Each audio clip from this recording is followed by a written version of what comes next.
A passagem de hoje é Marcos 1, versículos 35 a 39. Vamos ler juntos. E, levantando-se de manhã muito cedo, estando ainda escuro, saiu, e foi para um lugar deserto, e ali orava. E seguiram-no Simão e os que com ele estavam.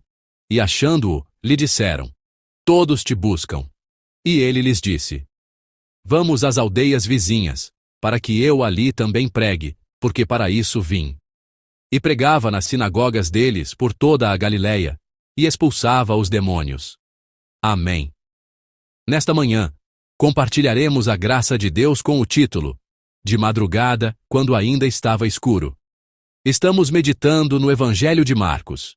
Eu disse que o Evangelho de Marcos tem dois temas principais. Um é a cristologia, que nos ensina quem é Jesus, e o outro é o discipulado, que nos ensina como aqueles que conhecem Jesus devem viver nesta terra. O texto de hoje, e na verdade durante toda esta semana, desde segunda-feira, tem a cristologia como seu foco central. Quem é Jesus?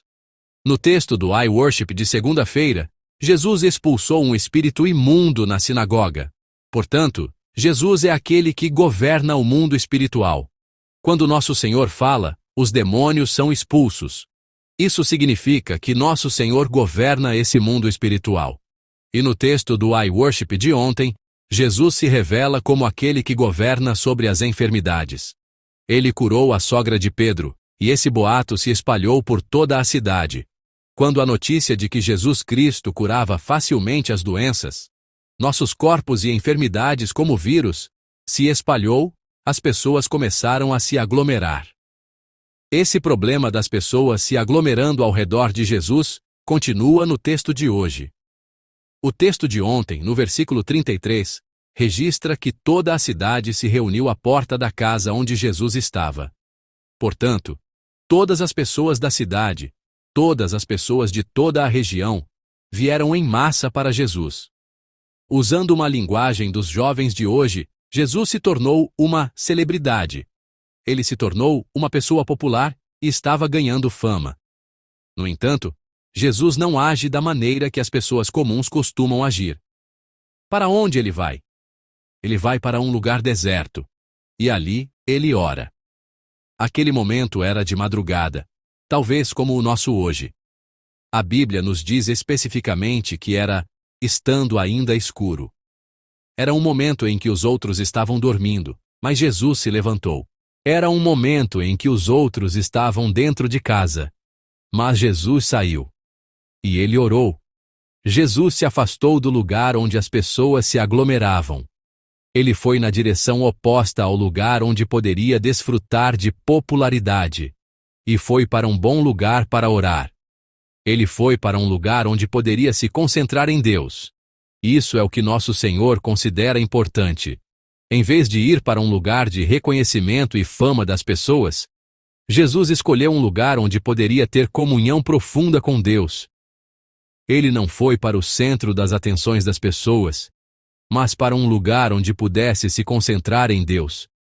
Espero que nosso dia de hoje e todo este ano sejam assim.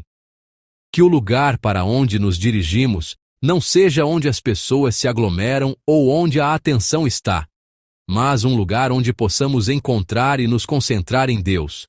Um lugar onde possamos compartilhar um relacionamento profundo com Ele. No texto de hoje, Jesus orou. No entanto, essa afirmação pode nos confundir um pouco sobre quem Jesus realmente é.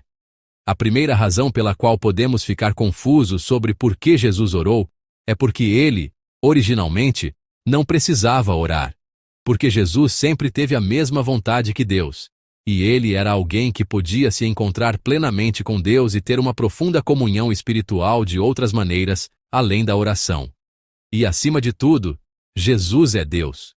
Ele não era um ser que ora, mas originalmente aquele que ouve e recebe orações. Então, por que Jesus orou mesmo assim? A primeira razão é para dar o exemplo às pessoas. Jesus veio a esta terra como um homem perfeito. Ele veio a esta terra como um homem perfeito e quis ser um exemplo para as pessoas, para que as pessoas pudessem seguir seu exemplo. Paulo descreve Jesus como o segundo Adão. O primeiro Adão falhou. Ele falhou em ser um exemplo para seus descendentes e não se tornou um modelo que eles pudessem seguir. Por isso, o segundo Adão, Jesus, foi necessário. Jesus viveu nesta terra, nos mostrando um bom exemplo, como se dissesse: é assim que se deve viver. E no texto de hoje, ele nos mostra: é assim que se deve orar. A oração de Jesus não era algo que ele precisava. A oração de Jesus era algo que nós precisávamos. Para nos dar um exemplo a seguir, ele se levantou de madrugada, quando ainda estava escuro, saiu de casa e orou, como se dissesse: é assim que se ora. A segunda razão pela qual Jesus, que não precisava orar, orou, foi para cumprir seu verdadeiro propósito de vir a esta terra. Esse verdadeiro propósito é a pregação. Pregar é dar a conhecer a Deus. Claro, expulsar demônios e curar os enfermos, como ele fez antes, são coisas importantes que Jesus veio fazer. No entanto, Jesus não veio apenas para que os corpos fossem curados ou para que os demônios fossem simplesmente expulsos. Jesus veio a esta terra para salvar as pessoas e para nos dar a vida eterna. Ele foi orar para tomar a firme decisão de cumprir esse verdadeiro propósito. No versículo 36, os discípulos o seguiram. Os discípulos estavam muito animados, porque Jesus, que os havia chamado, era uma pessoa tão popular. Mas agora as ações de Jesus eram um pouco desconcertantes, porque ele não foi para um lugar com muitas pessoas, mas se afastou delas, indo para um lugar deserto. As pessoas dizem: temos que aproveitar a maré. Mas Jesus estava agindo exatamente ao contrário do que eles pensavam. Por isso, no versículo 37, quando os discípulos o encontraram, disseram: todos te buscam. Essas palavras são como perguntar: por que o Senhor está aqui? As pessoas estão todas reunidas lá, e todas elas estão procurando por Jesus. Quando o dia amanhecer, o Senhor precisa começar a fazer aquelas coisas admiráveis que atraem as pessoas, para que ainda mais gente venha. Esse tipo de sentimento provavelmente está contido nessas palavras: todos te buscam. Mas Jesus não tinha intenção de fazer isso. Vamos ler juntos os versículos 38 e 39. E ele lhes disse: vamos às aldeias vizinhas, para que eu ali também pregue, porque para isso vim. E pregava nas sinagogas deles, por toda a Galileia, e expulsava os demônios. Amém. Aos discípulos que o encontraram no lugar de oração, Jesus diz: vamos às aldeias vizinhas. Ele disse: vamos às aldeias vizinhas, e ali também devo pregar. Através da oração, ele escolheu fazer o que Deus desejava. Se ficasse em um só lugar, nosso Senhor poderia ter ministrado com mais conforto, porque sua fama e popularidade já eram grandes naquele lugar. No entanto, Jesus não escolheu o conforto e a estabilidade. Em vez disso, ele escolheu o seu chamado.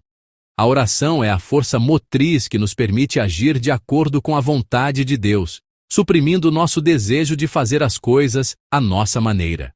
É através da oração que podemos escolher agir de acordo com a vontade de Deus. É isso que nosso Senhor nos mostra nesta manhã. Muitas vezes, as pessoas vivem em busca de conforto e estabilidade. Elas simplesmente desejam o que é confortável e estável, agarram-se a isso e vivem tentando não perder nem um pouco disso. Mas o verdadeiro sentido da vida não está na estabilidade ou no conforto. O verdadeiro sentido da vida está no chamado de Deus, na vocação de Deus. Se não orarmos, estamos destinados a escolher o conforto e a estabilidade que desejamos. Mas quando começamos a orar, ganhamos a coragem de escolher a vocação e o chamado que Deus deseja. Através da oração, podemos trilhar o caminho estreito.